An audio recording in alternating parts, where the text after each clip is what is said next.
이 새벽에도 하나님께서 우리에게 은혜 주실 때에 주님만을 바라보고 나아가는 믿음의 시간 되기를 주님의 이름으로 축복합니다. 오늘은 이 5번째 재앙을 벌써 이제 맞이하게 되었습니다. 이 5번째 재앙은 하나님께서 이 모세에게 이르기를 바로에게 가서 이스라엘 백성은 하나님을 섬길 것이다. 바로에게 가서 계속해서 하나님을 섬길 것이다. 이스라엘 백성이 이렇게 이야기하면서 이들은 애굽에서 보내지 않으면 하나님께서 무서운 전염병을 일으켜서 이스라엘 백성들의 가축은 전염병이 걸리지 않지만 애굽에 있는 모든 가축은 죽게 될 것이다 라고 그 기한을 내일로 정하시고 또 이튿날이 되었을 때에 하나님께서 이 일을 정말 행하심으로 애굽의 모든 가축은 죽고 이스라엘 가축은 하나도 죽지 아니하는 그런 역사가 이 오늘 본문에서 일어나므로 이 바로가 사람들을 보내서 고센 땅에 있는 이스라엘 백성들 그 땅에 사람들을 보내서 정말 확인했더니 이스라엘 백성들의 이 가축들은 하나도 죽지 않았지만 애굽 땅에 있는 이 가축들은 오늘 전염병으로 모두 죽게 되는, 그러므로 불구하고 이 바로의 마음이 완강하여 하나님의 백성을 보내지 아니하는 이 장면이 오늘 9장 전체적인 내용의 흐름의 장면인 것입니다. 지금까지 재앙은 이 주로 사람들과 이 가축들에게 치명적이진 않지만 괴로움을 주는 이 4번째 재앙까지 사람들과 가축들에게 치명적이진 않지만 괴로움을 주는 이 재앙이었다면 오늘 본문의 이 가축의 전염병이 도는 이 본문의 이 재앙은 이제 가축이 죽어 나가는 치명적인 그런 이 전염병이고 재앙이다라고 그렇게 이야기할 수 있습니다. 즉 다시 말해서 직접적으로 이 치명상을 주면서 이들이 믿고 있던 그 당시에도 가축을 우상으로 각종 가축들의 이 형상을 만들어서 이 우상을 섬기는 이 우상이 얼마나 허구인지 얼마나 잘못되어 있는지 하나님은 이 재앙을 내리면서 이 애굽 땅의 우상들을 파괴하시는 그런 모습을 오늘 본문은 우리에게 보여주고 있는 것입니다. 우리 한번 1절을 다 같이 한번 읽어볼까요? 1절 다 같이 시작. 여호와께서 모세에게 이르시되 바로에게 들어가서 그에게 이르라. 히브리 사람의 하나님 여호와께서 말씀하시기를 내 백성을 보내라. 그들이 나를 섬길 것이니라. 아멘. 오늘 1절에 보니까 그들이 나를 섬길 것이더라. 백성을 보내라. 하나님의 백성이 하나님을 섬길 것이다 라고 이야기하고 있어요. 하나님께서 이스라엘 백성을 애굽에서 구원해 내시는 이유에 대해서 오늘 분명하게 말씀하십니다. 나를 섬길 것이다. 하나님의 백성이 하나님을 섬길 것이다 라는 분명한 이유를 오늘 1절에서 이야기하고 있습니다. 예수 그리스도를 이 땅에 보내주신 이유와 목적도 이와 같죠. 이 죄악된 세상에서 예수님을 믿는 우리가 예수님의 기쁨을 위해 또 예수님을 찬양하고 경배하는 일에 예수님만을 섬기는 일에 우리는 이 땅에서 우리가 하나님께서 이 땅에 우리를 보내주신 이 땅의 삶을 살아가는 목적이 예수님을 섬기는 것, 하나님을 섬기는 것이다 라고 분명히 말씀하고 계십니다. 하나님을 섬기고 예수님을 섬기는 데에 그 외의 것들을 우리가 사랑하고 그 외의 것들을 의지하고 그 외의 것들을 찬양하고 경배하는 것은 오늘 애굽 사람이 이 우상들을 섬기는 것 같이 오직 살아계신 하나님만을 섬기고 예수님만을 섬기고 나가야 할 하나님의 백성들이 이 애굽 땅에서 다른 것을 의지하고 다른 것을 찬양하고 다른 것을 바라보는 것은 모두가 우상 숭배인 것을 성경을 얘기하면서 하나님의 백성은 하나님만을 섬길 것을 다시 한번 그 목적이 있는 것을 분명하게 우리에게 이야기하고 있는 것이죠. 오늘 하루도 우리가 예수님의 기쁨을 위해서 예수님께서 부르신 그곳이 어떤 곳이든 그것이 가정이든 그것이 사업장이든 그것이 학교이든 학원이든 하나님께서 부르신 그곳에서 우리 예수님을 섬기고 또 예수님과 사귐이 있고 예수님과 동행하는 그런 승리의 시간 되시기를 주님의 이름으로 축복합니다. 이것이 우리의 분명한 목적이라고 얘기하고 이렇게 우리가 살아갈 때에 우리가 영적으로 충만한 은혜를 경험할 수 있는 것을 성경은 이야기하고 있어요. 우리 한번 2절을 다 같이 한번 읽어보십시다. 2절 시작. 내가 만일 보내기를 거절하고 억지로 잡아두면, 내가 만일 보내기를 거절하고, 이제 바로를 얘기하는 것이죠. 억지로 잡아두면 이라고 얘기하고 있어요. 사실 바로는 지금까지 이 수많은 하나님의 재앙을 받으면서도 이 자신의 한계를 느끼죠. 첫 번째 재앙, 두 번째 재앙, 세 번째 재앙, 네 번째 재앙을 겪으면서도 자신의 한계를 끊임없이 느껴요. 보내겠다. 그러면서도 보내지 않는. 바로가 끊임없이 재앙 앞에 섰을 때에도 하나님의 백성을 보내겠다라고 얘기하지만 그의 마음이 어느덧 강팍하여져서 교만하여져서 하나님의 명령을 거절해. 오늘 2절에도 그렇게 얘기하지 않습니까? 내가 만일 보내기를 거절하고 억지로 하나님의 백성을 잡아두면, 수많은 재앙을 경험하고도 불구하고 하나님의 살아계심을 경험함에도 불구하고 억지로 하나님의 말씀에 교만하여서 불순종하면 하나님께서 이런 재앙을 내릴 것이다 라고 말씀해 주고 계시죠. 여전히 교만한 이 바로의 마음을 하나님께서는 지적하고 계시는 것입니다. 바로의 모습을 보면서 실로 죄인들이 멸망하는 것은, 오늘 본문에서 이야기하고 있는 것이죠.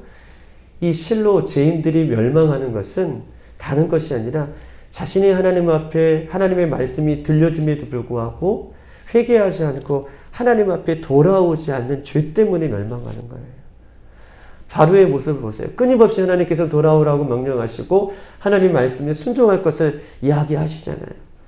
바로가 멸망하는 것은 다른 것이 아니라 하나님의 말씀이 들려짐에도 불구하고 자신의 죄를 회개하지 않고 하나님의 말씀에 불순종하는 그 죄 때문에 이 바로가 애굽이 멸망하는 것을 이야기하듯, 우리가 하나님의 말씀이 들려질 때마다 우리의 죄를 주님 앞에 내려놓고 하나님 앞에 더 가까이 갈 수 있는 이 하루가 되시기를 주님의 이름으로 축복합니다. 아멘. 우리 한번 3절을 한번 읽어보십시다. 3절 시작. 여호와의 손이 들에 있는 내 가축 곧 말과 나귀와 낙타와 소와 양에게 더하리니 심한 돌림병이 있을 것이며. 아멘. 오늘 본문에 보니까 가축이라고 있어요. 가축에 대해서 종류별로 나오는데, 이 가축은요 히브리 말로 미크네라고 얘기하고 있어요. 미크네, 즉 다시 말해서 미크네라는 말은 사들인 것, 취득한 것, 돈을 주고 매매해서 사들인 모든 것을 얘기해요. 그러니까 오늘 가축에 몇 마리만 이렇게 나와 있지만 이 미크네라는 말은 애굽 사람들이 돈을 주고 산 것, 매매한 것, 이 가축에 포함되지 않는 모든 것, 생명에 있는 모든 것이 지금 병에 걸렸음을 이야기하고 있는 것입니다. 오늘 본문에 말, 낙타, 나귀, 소, 양, 이것을 넘어서 애굽에 있는 모든 살아있는 가축들은 다 병에 걸릴 것을 이야기하고 있고, 즉 다시 말해서 이 가축들은요 그 당시 애굽 사람들에게 있어서는 이 말, 이런 것들은 굉장한 자산이었어요. 왜냐하면 전쟁을 할 때에는 전쟁의 무기로 사용할 수 있었을 것이고요. 소, 말 이런 것들은 농사를 지을 때에 동원했던 그런 생산 수단이기도 하고, 또 이스라엘 그 애굽 백성들이 또 잡아먹는 자기들의 어떤 삶을 유지하는 데 있어서 굉장히 중요한 자산이기 때문에 이 굉장히 중요한 전략적인 자산들이 지금 치명상을 겪었다라고 하는 것은, 우리가 그냥 가축들이 죽었다 이렇게 생각하지만 애굽 사람들에게는 정말 놀라운 사건이에요. 정말 치명적인 사건이고, 이들이 어떤 것들을 할 수 없는, 정말 모든 것들이 다 무너지는 그런 사건임을 성경에서는 우리에게 이야기하고 있는 것이죠. 우리가 개역개정 그 전에 성경은요 이 질병을 질병, 악질이라고 얘기해요. 악질. 그런데 개역개정을 바뀌면서는 오늘 돌림병, 전염병이다 라고 이야기하고 있습니다. 이 전염병은 히브리 말로 베베르라고 써 있는데, 이것은 사람에게는 미치진 않지만 가축들을 다 죽이는 병이라 이렇게 한정되어 있어요. 오늘 전염병이다라고 했을 때 사람들도 죽이고 이 어떤 것들을 다 죽이는 전염병이 아니라 오늘 본문에서 사용하는 이 전염병, 돌림병은 가축들만 특별히 죽이는 그런 병인 것을 이야기하고 있어요. 즉 다시 말해서 이것은 초자연적으로 나타나는 것이 아니라 하나님의 계획하심과 하나님의 살아계심이 오늘 본문에 있는 것이죠. 누가 이렇게 하겠습니까? 어떤 누가 이런 것들을 하겠습니까? 전염병이 걸려서 사람도 죽고 가축도 죽고 이런 것이 아니라 꼭 가축만 죽는, 매매하고 사들인 이 가축만 죽는 전염병이 돌았다는 것은 하나님이 직접적으로 하셨다라는 것을 보여주기 위해서 이 전염병의 특징을 오늘 본문에서는 이야기하고 있는 것입니다. 많은 가축이 돌림병으로 죽게 되는 모습을 보면서 그들의 종교가 얼마나 잘못되어 있는지, 그들이 믿고 있는 우상이 얼마나 잘못되어 있는 것인지, 그리고 하나님께서 이 모든 것을 통치하고 계신다, 다스리고 계신다, 하나님이 우주 만물의 주인 되심을 오늘 본문엔 우리에게 이야기하고 있는 것입니다. 우리 한번 4절을 다 같이 한번 읽어볼게요. 4절 시작. 여호와가 이스라엘 가축과 애굽의 가축을 구별하느니 이스라엘 자손에게 속한 것은 하나도 죽지 아니하리라 하셨다 하라 하시고, 이스라엘 백성들의 가축은 하나도 죽지 않는다 라고 구별하시는 하나님의 말씀이 오늘 본문의 4절에 있습니다. 하나님은 이스라엘 자손을 선택하시고 보호하시고 그것에 그치시는 것이 아니라 오늘 본문에 보면 이스라엘 백성들만 선택하시고 구별하는 것이 아니라 이스라엘 백성들이 가지고 있는, 소유하고 있는 그것들도 보호하시고 지켜주시는 분이시다 라고 본문은 이야기하고 계세요. 이스라엘 백성도 지키시고 그들이 갖고 있는 소유들도 하나님께서 지켜주시는 절대적인 하나님의 사랑을, 이스라엘 백성들을 향한 절대적인 하나님의 사랑을 보여주고 계셔요. 얼마나 감사합니까? 같은 애굽 땅이잖아요. 그리고 모든 동물들은 다 죽어나가는데 그 고센 땅에 있는 이스라엘 백성들의 소유는 하나님께서 지켜주세요. 너희들만 지키시는 것이 아니라 너희들 모든 것들을 하나님께서 지켜주시는 하나님의 사랑이 오늘 본문 속에 있는 것입니다. 전에도 말씀드렸던 것이 가축이라는 것은 농경사회에서 가장 중요한 핵심적인 것인데 이 핵심적인 것들을 보세요. 이 애굽 사람들은 자기들의 경제의 수단으로 가축을 보호하려고 하잖아요. 가축들을 사잖아요. 경제의 수단으로. 자신들의 도움을 주는 수단으로. 그런데 하나님께서는 이 자신들의 경제, 풍요와 모든 것들을 도와주는 이 가축들을 죽이는 이 풍요의 모습만을 생각해서 이들은 이 가축들을 보호하려고 했는데 하나님께서는 이스라엘 사람들의 가축들을 보호해 주시고 지키시는 이유는 우리 아까 3절에도 2절에도 말씀하셨던 것처럼 이 가축들을 출애굽할 때 가져나가나 가져나가지 않나요? 가져나가요. 맞아요. 이 가축들도 출애굽할 때 같이 가져나갑니다. 즉 다시 말해서 하나님은 이스라엘 백성들로 하여금 이 가축들을 가지고 이 광야길에서 하나님 앞에 제사하기 위해 구별되기 위해서, 애굽의 백성들은 자신의 것들을 채우기 위해서 자신의 경제적인 것이나 자신의 부유한적인 것이나 자신의 모든 것들을 채우기 위해서 이 가축들을 지키려고 했던 그런 모습이 있다면 하나님은 하나님의 가축들을, 하나님의 이스라엘 백성들의 가축들을 보호해 주시는 이유는 하나님 앞에 제사하기 위해서 구별해 내시는 것이죠. 완전 가치관이 틀리고 목적이 틀린 것입니다. 하나님의 백성들의 가축을 보호해 주시는 것은 광야길에서 하나님 앞에 예배함으로, 할렐루야, 하나님 앞에 제사함으로 하나님 그들을 만나주시고 그들과 함께 하시고 그들의 모든 소원을 들어주시는 하나님인 것을 이야기하시면서 그 가축들을 구별하여 보호해 주시는 참 좋으신 하나님을 오늘 본문은 우리에게 이야기하고 있는 것입니다. 광야에서 하나님께 예배드리는 것, 하나님을 만나는 것, 하나님께서 영광 받아주시는 것, 이것이 이스라엘 백성들이 잊어버려야 할 정체성이고 우리가 꼭 가져야 할 우리의 가치관이고 정체성이다 라고 성경은 이야기하는 것입니다. 하나님의 사랑은요, 2000년 전에 이 땅에 예수님께서 보내주시고 그리고 예수님 안에 살게 하시며 우리를 이 땅에서도 우리를 구별하고 계시는 줄 믿습니다. 예수님께서 이 땅에 2000년 전에 오셔서 예수 믿게 하시고 이 세상의 수십억 인구 중에서 예수 믿는 사람들을 오늘도 구별해 주셔요. 근데 그렇게 구별해 주시는 이유는요, 오늘도 우리가 하나님 앞에 예배하는 백성으로, 하나님을 온전히 섬기는 백성으로 그렇게 살기를 위해서 우리를 오늘도 구별해 주고 계시는 줄 믿습니다. 오늘 하루도요, 우리의 말도, 우리의 생각도, 우리의 모습도 구별이 되어서 하나님 기뻐하시는 산 제사의 제물이 되어주길 소망합니다. 그런 모습으로 살아갈 때 하나님께서는요, 우리 모두를 지키시고 우리 모든 것들을 다 지키시고 보호해 주시는 능력이 하나님을 오늘 하루도 경험하게 되는 줄 믿습니다. 하나님 오늘도 우리를 구별해 주실 때 우리의 모습도 생각도 말도 행동도 구별되어서 하나님 앞에 드릴 수 있는 영적인 산제사의 우리 오늘 그런 삶이 되어지기를 소망합니다. 우리 한번 5절을 다 같이 한번 읽어볼게요. 5절 시작. 여호와께서 기한을 정하여 이르시되 여호와가 내일 이 땅에서 이 일을 행하리라 하시더니, 여호와께서 기한을 정하여 이르시되 여호와가 내일 이 땅에서 이 일을 행하신다 라고 5절에 기록하고 있습니다. 즉 다시 말해서 이 일이 자연 발생적으로 생기지 않았다는 거예요.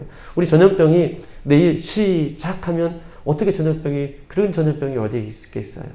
이미 전염병이 자연적인 전염병이라면 이게 예전에도 어떤 그 전에도 조짐이 있었을 것이고 그 전에도 가축들이 죽어나가는 가축들이 있었을 거예요. 그런데 오늘 5절에 보니까 내일 이 일이 있을 것이다 라고 내일이라고 한정된 일을 정해 놓으셨던 것은 이 일은 전적으로 하나님이 하시는 그런 일이다 라는 것을 보여주고 싶어서 오늘 본문은 이야기하고 있는 것입니다. 6절 다 같이 한번 읽어볼게요. 시작. 이튿날에 여호와께서 이 일을 행하시니 애굽의 모든 가축은 죽었으나 이스라엘 자손의 가축은 하나도 죽지 아니한지라. 아멘. 이제 이튿날이 되었어요. 그런데 정말 보니까 이스라엘 가축은 하나도 죽지 않았고 애굽 땅에 있는 모든 가축은 죽었다라고 이야기하고 있는 것입니다. 즉 다시 말해서 하나님은 5절에 이야기하고 계시죠. 내일 보세요. 내일 이 일이 있을 것이다 라고 내일이라고 하나님께서는 약속을 하시고 그 내일 이튿날이 되었을 때에 그 일이 이루어졌습니다. 즉 다시 말해서 하나님은요, 한번 약속한 것을 변개치 아니하시는, 하나님은 약속을 지키시는, 하나님은 거짓이 없으시는 그런 하나님을 오늘 본문은 이야기하고 있어요. 하나님은 약속을 변개치 아니하시고 하나님은 거짓이 없으시고 하나님은 한번 정하신 것을 이루시는 분이시다. 할렐루야. 그 분이 우리 하나님이신 것을 오늘 본문은 우리에게 이야기하고 있습니다. 우리 예수님은 곧 다시 오시겠다 이렇게 약속하셨어요. 오늘 하나님께서는 약속하신 것을 지키시고 변개치 아니하시고 뜻을 정하신 대로 이루어 가시잖아요. 예레미야 33장의 말씀처럼 일을 행하시고 그 일을 성취하시는 분이 우리 하나님이시라고 그러시잖아요. 그 하나님이 우리에게 어떤 약속을 주셨습니까? 예수님께서 다시 오시겠다라고 약속하셨어요. 예수께서 다시 오시겠다라고 약속하셨다면 그 약속은 변개치 않을 것입니다. 그 뜻은 반드시 이룰 것이에요. 그 뜻은 하나님의 뜻대로 하나님의 정하신 날 하나님 반드시 이룰 것이라는 것을 성경 우리에게 이야기하고 있습니다. 그렇다면 오늘 하루 우리가 어떻게 살아가야겠습니까? 하나님은 하나님의 뜻을 이루시고 그 약속하신 예수님을 곧 우리에게 보내주실 때에 오늘도 그날이 우리에게 있어서 마지막이다라는 마음으로 우리가 하나님의 거룩한 신부로, 주님의 거룩한 청지기로, 주님의 거룩한 나그네로 이렇게 살아갈 때 우리에게 영적인 행복이 그때 오는 거예요. 세상 것들을 바라보고 세상 것들을 의지하고, 물론 세상 것들이 중요하지 않다고 얘기하는 것이 아니라 우리가 예수님께서 다시 오시겠다라고 하는 그 약속을 바라볼 때 오늘 하루도 그래, 내가 그 약속을 믿고 나가는 하루지, 내가 오늘도 청지기로, 주님께서 부르신 나그네로, 주님의 신부로 내가 이렇게 살아야지 라고 하는 성령의 감동이 있으면서 오늘 하루도 우리가 주님께서 살아갈 수 있는 능력을, 힘을, 영적인 힘을 공급해 주시는 줄 믿습니다. 오늘 하루도 주님 다시 오시겠다 라고 하는 그 약속을 붙들고 우리가 승리하며 오늘도 주님의 길을 걸어가는 우리 되기를 주님의 이름으로 축복합니다. 이런 사건들 속에 이스라엘 민족이 거하는 이 고센 땅의 모든 소유를 안전하게 지켜주시고 하나님은 모든 이 시간 동안 기한 동안 이스라엘 백성들과 함께 하셨던 것처럼 이 땅에 사는 동안 끊임없이 이스라엘 백성들을 향한 그 사랑을 놓지 아니하셨던 것처럼 오늘도 주님과 그 깊은 사랑이 있는 교제가 있는 귀한 믿음의 시간이 되기를 주님의 이름으로 축복합니다. 이 시간 다 같이 한번 기도할게요. 이 시간 기도할 것은요. 하나님, 우리가 이 땅에서 살아가야 할 목적이 무엇입니까? 오늘 그 목적이 우리 가운데 희미해지지 않게 하시고 내가 살아가야 하는 목적, 우리 교회가 이 땅에 존재해야 하는 목적, 우리 가정이 이 땅에서 존재하는 목적, 또 사업장이 이 땅에서 존재하는 목적이 무엇인지 하나님 바로 알게 해주셔서 오늘도 그 목적에 맞게 그 목적을 향하여 걸어갈 수 있는 오늘 하루가 될 수 있도록 인도해달라고 다 같이 한번 기도합니다. 주여 살아계신 하나님